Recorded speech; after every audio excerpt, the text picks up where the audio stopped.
дискриминација. Битно е да се напомене дека не се работи за изолиран случај кај што овие двајца новинари предизвикувале преку својот хомофобичен говор и директно насилство врз ЛГБТ заедницата, туку веќе во доказните средства имаме и такако на собрано материјали против нив. Се работи за тренд. Сакаме да кажеме дека до сега имаме поднесувано кривични пријави против Јанко Илковски и Милинко Недилковски,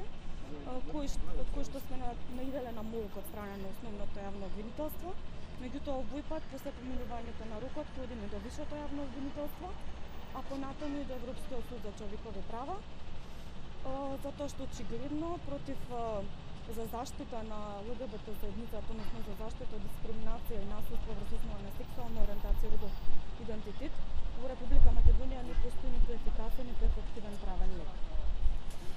Оно што е важно да се нагласи е дека не станува збор само за игнорирање на нашите реакции, поднесување на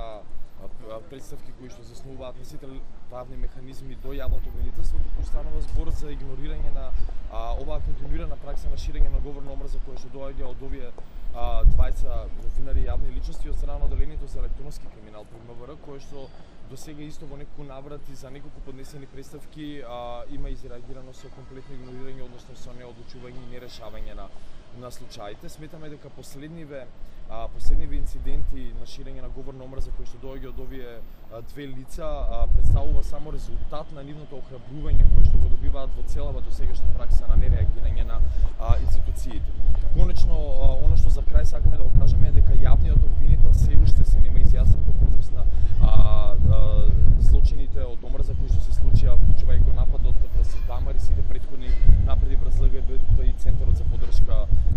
кои што случува во Чаршијата, и покрај нашите протести кои што беа овде во претходниот месец дена и покрај сите поднесени доказни материјали и како во МВР, така и кај јавниот обвинител. Сакаме да го охрабриме јавниот обвинител и да му кажеме дека нема потреба да се плаши, оние кои што го заплашуваат и кои што му ставаат притисок се во брод кој што веќе тоне. Тоа го покажаа вчерашните студентски протести, така да може слободно да се охрабри и да ги преземе сите неопходни мерки за решавање на овие случаи. Во спротивност, останува да биде соучесник во злоделото од омрза кои што се жртви ЛГБТ луѓето во Македонија.